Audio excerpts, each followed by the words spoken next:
Hello दोस्तों, स्वागत है आपका हमारे यूट्यूब चैनल पे। आज से हम करंट की सीरीज चलाने जा रहे हैं। आज है 16 दिसंबर। आज के हम करंट लेके आए हैं जो कुमार गौरव सर ने अपने क्लास में जो करंट के क्वेश्चन कराए थे वही हम आज लेकर आए हैं आपके लिए। तो चलो स्टार्ट करते हैं। पहला क्वेश्चन है, हाल ही में इंटरपोल में मानव तस्करी के विरुद्ध कौन सा अभियान चालू किया? इंटरपोल ने मानव तस्करी के विरुद्ध कौन सा अभियान चालू किया है? तो वो है ऑपरेशन स्टॉर्म मेकर सेकंड। याद रखना, ऑपरेशन स्टॉर्म मेकर सेकंड। कौन लाया है? इंटरपोल ने चलाया है। इंटरपोल की स्थापना 7 सितंबर 1923 को हुई थी। 7 सितंबर को क्या मनाया जाता है? 7 सितंबर को पहला अंतर्राष्ट्रीय पुलिस सहयोग दिवस मनाया गया है। और मानव तस्करी के विरुद्ध कौन सा आर्टिकल? मानव तस्करी जो मानव तस्करी कौन से आर्टिकल में दी गई है?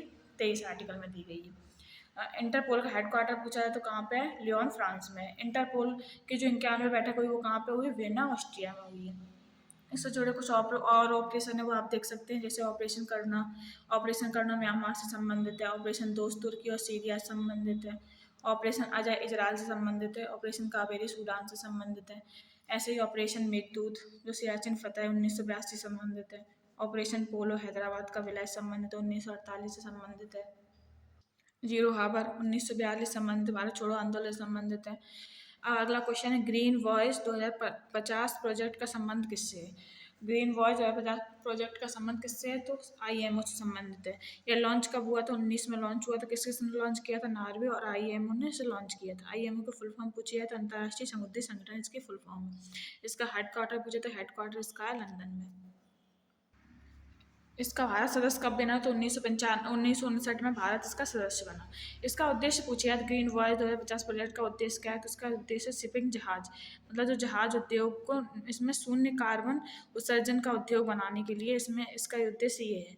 इन्होंने 2050 तक ग्रीन हाउस गैस के उत्सर्जन 50% कमी का लक्ष्य रखा है। कितनी % कमी का लक्ष्य रखा है? 50% कमी का लक्ष्य रखा है। इसमें भारत पूछा है, भारत इसमें अग्रणीय देश है। याद रखना, भारत इसमें अग्रणीय देश है। आईयूसीएन की फुल फॉर्म पूछे तो आईयूसीएन की फुल फॉर्म क्या है? International union for conservation of nature. याद रखना, आईयूसीएन की फुल फॉर्म बहुत पूछी जाती है, आप याद रखना। अगला है यूएनएफसीसी। इसकी फुल फॉर्म है united nation framework conservation to climate change. इसका हेडक्वार्टर पूछा जाए तो बॉन, जर्मनी में इसका हेडक्वार्टर। स्थापना पूछी जाए तो 1994 में इसकी स्थापना हुई है। आईयूसीएन का मुख्यालय पूछा जाए तो आईयूसीएन का मुख्यालय ग्लैंड, स्विट्जरलैंड में है। इसकी स्थापना 1948 में हुई थी। और आईयूसीएन रेड अलर्ट जारी करता है, ठीक है। और पूछा जाए COP28 कहाँ का सम्मेलन कहाँ हुआ था? तो COP28 का सम्मेलन दुबई में, यूएई। COP28 दुबई यूएई में हुआ था। और COP29 का सम्मेलन पूछा जाए कहाँ होगा? तो बाकू अजरबैजान में होगा। COP15 पूछा जाए कहाँ हुआ? तो मॉन्ट्रियल कनाडा में हुआ था। और किससे संबंधित है? जैव विविधता से संबंधित है। अगला क्वेश्चन है कि भारत में नेट जीरो कार्बन एमिशन का लक्ष्य क्या रखा? तो भारत में नेट कार्बन एमिशन का लक्ष्य 2070 रखा है। और समुद्री राष्ट्र पर्यावरण का मुख्यालय कहाँ है? समुद्री यूएन, मतलब यूएनईपी का मुख्यालय पूछा कहाँ है? नैरोबी, केन्या में। इसकी स्थापना कब हुई? 5 जून 1992 की इसकी स्थापना हुई थी। इसकी स्थापना हुई थी। इसमें पर्यावरण 5 जून को पर्यावरण दिवस मनाया जाता है। इसके थीम 2023 में इसकी थीम क्या है? Solution to plastic pollution. इसकी थीम बहुत इंपॉर्टेंट है, याद रखना। इसका होस्ट पूछा है, होस्ट 2023 में कौन? तो कोटेदार डी आइवर इसका होस्ट है। अगला क्वेश्चन है, फिनलैंड ने किस देश के एनजीओ AWSDC को अंतर्राष्ट्रीय लैंगिक समानता पुरस्कार 2023 प्रदान किया? तो किसको प्रदान किया है? यह किया है अफगान महिला कौशल विकास केंद्र, एनजीओ है जो अफगानिस्तान का ये एनजीओ है, इसको मिला है। अफगानिस्तान की राजधानी पूछा तो काबुल है। इसकी जो एम्बेसी है, एम्बेसी ने भारत को स्थायी रूप में बंद कर दी है। जो एम्बेसी है इसने भारत को स्थायी रूप में बंद कर दिया। अंतर्राष्ट्रीय लैंगिक समानता पुरस्कार प्रदान कौन करता है? प्रदान फिनलैंड करता है। और 2017 में इसकी शुरुआत हुई थी। फिनलैंड की राजधानी पूछे तो फिनलैंड की राजधानी हेलेंसिकी है। फिनलैंड विश्व में पहली बार संसद में महिला चुनकर जाती है, इसलिए यह अंतर्राष्ट्रीय लैंगिक समानता पुरस्कार देता है। और फिनलैंड का पूछा झीलों का देश कौन है? तो फिनलैंड झीलों का देश है। अगला क्वेश्चन है, पद्म पानी लाइफ टाइम अचीवमेंट अवार्ड किसे मिला है? तो जावेद अख्तर को। बहुत इंपॉर्टेंट है, याद रखना। किसको मिला है? जावेद अख्तर को। 33वां व्यास सम्मान किसे मिल गया है? तो पुष्पा भारती को। किसके लिए मिला है? यादों के लिए मिला है। करमवीर चक्र पदक विजेता कौन है? तो हेमचंद्रन रवि कुमार है। सिंगापुर का सर्वोच्च कला पुरस्कार पूछा है, किसे दिया? तो मीरा चंद्र भारती उपन्यासकार को ये सिंगापुर का सर्वोच्च कला पुरस्कार मिला। क्वेश्चन है, भारतीय वन और लकड़ी प्रमाणन योजना प्रारंभ किसने प्रारंभ की? भारतीय वन और लकड़ी प्रमाणन योजना किसने प्रारंभ की? पर्यावरण एवं जलवायु मंत्रालय ने इसे प्रारंभ की है। पर्यावरण जलवायु मंत्रालय के मंत्री कौन है? भूपेंद्र यादव है, याद रखना, इसे मोस्ट इम्पोर्टेंट है। इसमें एक सर्टिफिकेट दिया जाता है। ये किस लिए लागू किया? सतत स्थायी टिकाऊ वन प्रबंधन कृषि वानिकी को बढ़ावा देने के लिए इस योजना को प्रारंभ किया गया है। ये एक ऐच्छिक है, मतलब अपनी इच्छा पर, अगर आपको इच्छा है तो आप कर सकते हैं। अब अगला क्वेश्चन पूछा जाए, प्राणवायु देवता पेंशन किससे संबंधित? तो हरियाणा राज्य से संबंधित है। अमृत वृक्ष आंदोलन किससे संबंधित? असम से संबंधित है। वन और वन्य जीव कौन सी सूची का विषय है? तो वर्तमान में संवर्ती सूची का विषय है, और पहले पूछे जाए मूल संविधान में किसका विषय था? तो राष्ट्र सूची का विषय था। 42वां संविधान 1976 से इसे संवर्ती सूची में जोड़ दिया गया। अगला है सस्टेनेबल डेवलपमेंट गोल, मतलब जो सस्टेनेबल डेवलपमेंट गोल है वो कितने गोल हैं? 17 गोल हैं इसमें, और 15 से 2023 तक इसका लक्ष्य रखा गया है। पहला SDG गोल पूछा जाए तो गरीबी उन्मूलन है, जो मोस्ट इम्पोर्टेंट है, इसे याद रखना। अगला क्वेश्चन है, 1992 में पृथ्वी सम्मेलन तो कब हुई? इसकी रिपोर्ट एजेंडा 21 में और रियो में हुआ था। प्रथम पृथ्वी सम्मेलन कहाँ पे हुआ था? रियो में। अगला क्वेश्चन, अगला क्वेश्चन है, नीति आयोग की एस्पिरेशनल ब्लॉक प्रोग्राम की पहली डेल्टा रैंकिंग में शीर्ष स्थान पर कौन है? शीर्ष स्थान पर तेलंगाना का तिरवानी ब्लॉक है, इसमें शीर्ष स्थान पर। सेकंड पूछा जाए तो कौशाम्बी ब्लॉक है, जो यूपी का है। एस्पिरेशनल का मतलब क्या होता है? इसका मतलब आकांक्षी जिला होता है। फर्स्ट वाले जो राज्य से, इससे कितना मिलेगा? कौन से ब्लॉक को कितना रुपया मिलेगा? तो 1.5 करोड़ रुपया मिलेगा, और सेकंड को 1 करोड़ रुपया मिलेगा। आकांक्षी जिला प्रोग्राम ऊपर जो था वो ब्लॉक के लिए था, इसमें था आकांक्षी जिला प्रोग्राम में। फर्स्ट नंबर पर कौन है? रायगढ़, जो उड़ीसा का है। राष्ट्रीय बहुआयामी गरीबी सूचकांक को जारी कौन करता है? तो नीति आयोग जारी करता है। वर्ल्ड में कौन जारी करता है? वर्ल्ड में UN जारी करता है। गरीबी में सर्वाधिक गिरावट कहाँ पर हुई है? तो यूपी में, इसे याद रखना। गरीबी में सर्वाधिक गिरावट कितनी हुई है? यूपी में। भारत में गरीबी से मुक्त कितने % लोग भारत में गरीबी से मुक्त हो गए? तो 41.50% लोग भारत में गरीबी से मुक्त हो चुके हैं। अटल नवाचार मिशन पूछा जाए कौन चालू करता था? और नीति आयोग इसे चालू करता है। अब देखो, अगर नीति आयोग के बारे में पूछते हैं, जैसे नीति आयोग की स्थापना कब हुई? 1 जनवरी 1915 को नीति आयोग की स्थापना हुई। नीति आयोग किसके स्थान पर लागू हुई? तो योजना आयोग के स्थान पर नीति आयोग आया। इसका हेड कौन होता है? इसका हेड PM होता है। इसके CEO कौन है? BR सुब्रमण्यम है। इसके उपाध्यक्ष कौन है? सुमन बेरी। इसका सिद्धांत कौन सा है? सहकारी संघवाद इसका सिद्धांत है।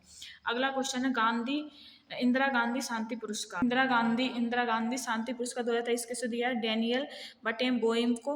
ये पियानो वादक है, प्लस अली अबू अब्दाद को मिला है, जो फिलीपींस के हैं। इसे शांति कार्यकर्ता इन्हें मिला है। और जो डैनियल वेनेट बोइम है, जो कहाँ के हैं? अर्जेंटीना के। इंदिरा गांधी शांति पुरस्कार कौन देता है? तो इंदिरा गांधी ट्रस्ट देता है। 1986 से शुरुआत इसकी हुई थी। इसमें जो अवार्ड जूरी है उसके अध्यक्ष कौन है? TS ठाकुर। मतलब जो अवार्ड की जूरी होती है ना, किसको इसको अवार्ड देना है, वो जूरी गठित की जाती है, तो उसके अध्यक्ष कौन है? TS ठाकुर। अतुल शाह कौन है? अतुल शाह एक प्लास्टिक सर्जरी जो उन्होंने कुष्ठ रोग की खोज की, उसके लिए इन्हें रिच अवार्ड मिला है। किसे? अतुल शाह को। इसे याद रखना, मोस्ट इम्पोर्टेंट है। UNHCP नागसेन शरणार्थी पुरस्कार किसे मिला है? अब्दुल्ला माहिर को मिला है। गोल्डन पीकॉक पुरस्कार किसे मिला है? तो एंडलेस बॉर्डर फिल्म को मिला है। एंडलेस बॉर्डर फिल्म को गोल्डन पीकॉक पुरस्कार कहाँ पे मिला है? गोवा में मिला है। बुकर पुरस्कार 2023 पूछा है किसे मिला है? तो पॉल रिच, जो आयरलैंड के, इन्हें मिला है। इनके कौन से सॉन्ग के लिए मिला है? प्रॉफिट सॉन्ग के लिए मिला है इन्हें। अगला life time disturbing the peace award किसे मिला है? इसे सलमान रुश्दी को पहली बार मिला है। क्वेश्चन नंबर 7 है, सोडियम आयन बैटरी तकनीक किसने लॉन्च की? सोडियम आयन बैटरी तकनीक KPIT टेक्नोलॉजी ने इसे लॉन्च किया है। ये इसकी होती क्या है? सोडियम आयन टेक्निकल, ये होती क्या? ये एक बैटरी का बेहतर विकल्प होगा। मतलब जो पहले लिथियम आयन बैटरी जो लिथियम सबसे हल्की होती है, इसलिए इसमें इसको बेहतर तरीका और इसमें बेहतर किया जाएगा। इसमें इस बैटरी का बेहतर विकल्प होगा, लिथियम बैटरी का। इसमें लागत कितनी है? इसमें जो मुख्य बातें वो है, इसमें 25% कम लागत लगेगी। चार्जिंग स्पीड होगी, इसमें चार्जिंग स्पीड फास्ट होगी, और जीवन काल इसका लंबा होगा।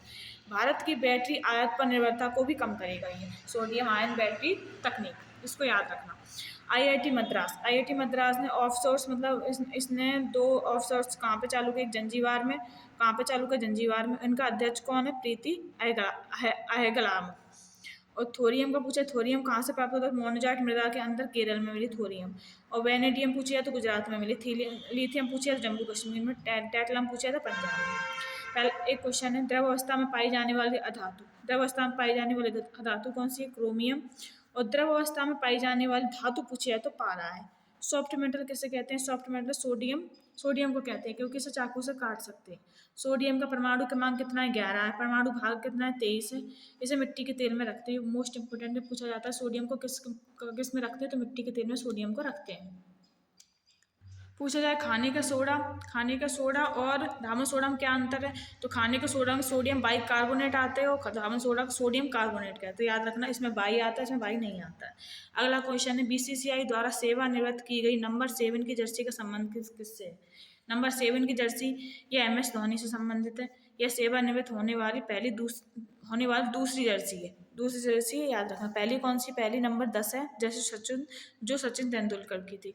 MS धोनी से जुड़े कुछ अब क्वेश्चन देखते हैं। जैसे फर्स्ट क्वेश्चन है, पहली बार इन्होंने T20 वर्ल्ड कप 2007 में विजेता रहे थे। ये 2011 में वनडे वर्ल्ड कप जीता इन्होंने और ICC चैंपियन ट्रॉफी जीती इन्होंने। व्हाइट बॉल का किंग कहते हैं इन्हें MS धोनी को। SBI के ब्रांड एम्बेसडर कौन है? MS धोनी SBI के ब्रांड एम्बेसडर है।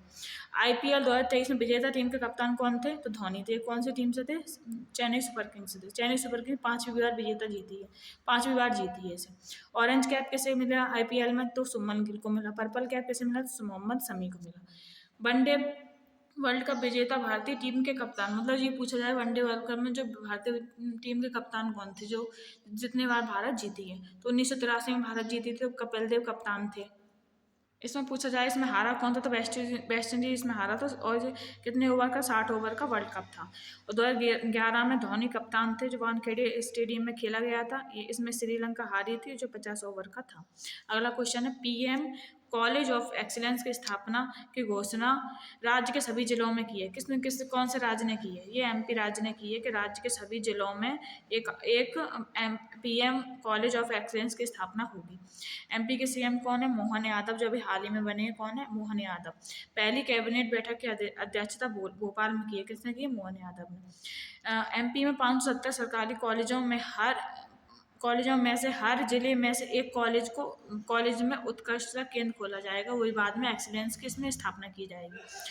MP से और जुड़े कुछ तथ्य हैं जो धार्मिक स्थान पर लाउड स्पीकर बैन किया जो MP ने किया है। तेंदुपत्ता से संग्रहण को 4000 रुपये बढ़ा दिया गया है। तो MP के कुछ इंपोर्टेंट हैं ये। MP के विधानसभा सीट पूछे तो कितनी है? 230 MP में विधानसभा सीट है। विधानसभा के स्पीकर पूछा है तो कौन है? नरेंद्र सिंह तोमर है। बाजरे का उत्कृष्टता केंद्र कहाँ खोला गया? तो हैदराबाद में बाजरे का उत्कृष्टता केंद्र कहाँ खोला गया है? बाजरे का हैदराबाद में। पहली सोलर सिटी कहाँ पे है? तो पहली सोलर सिटी सांची में है। यूनिटी मॉल कहाँ पे खोला गया? तो उज्जैन में। स्टैच्यू ऑफ वननेस तो यहाँ कहाँ पे खोला गया? ओंकारेश्वर में। किसकी ये प्रतिमा है? आदि शंकराचार्य की प्रतिमा है। अगला क्वेश्चन है, शार अमरतला तोंग्या महोत्सव कहाँ पे हुआ है? तो पश्चिम कामेंग जिला के बोलमू गांव कहाँ पे? अरुणाचल प्रदेश में। अरुणाचल प्रदेश में दर्रा कौन सा है? बॉमडिला दर्रा है। अरुणाचल प्रदेश में राष्ट्रीय उद्यान कौन से? नामदफा और मैनलिंग, ये दोनों अरुणाचल प्रदेश में राष्ट्रीय उद्यान है। और जो सार अमरतला जी किससे संबंधित? वो संस्कृति से संबंधित। वो संस्कृति यहाँ पे कौन सा मठ है? चोइलांग मठ यहाँ पर अरुणाचल प्रदेश में स्थित है। लोसार उत्सव पूछा जाए तो लद्दाख में। मोनपा उत्सव पूछा जाए अरुणाचल प्रदेश में। अम्बुबाची फेस्टिवल पूछा जाए तो असम में कामाख्या मंदिर में मनाया जाता है। हॉर्नबिल नागालैंड से संबंधित है। राजपरवा उड़ीसा से संबंधित है। थाईपुसम तमिलनाडु से संबंधित है। बथुकम्मा तेलंगाना से। बोनालू तेलंगाना से। खर्ची उत्सव पूछा जाए त्रिपुरा से। सौरुल उत्सव पूछा जाए झारखंड से। सो दोस्तों आज का करंट का वीडियो इतना ही था। So thank you. और आपको अच्छा लगा तो लाइक एंड सब्सक्राइब जरूर करें।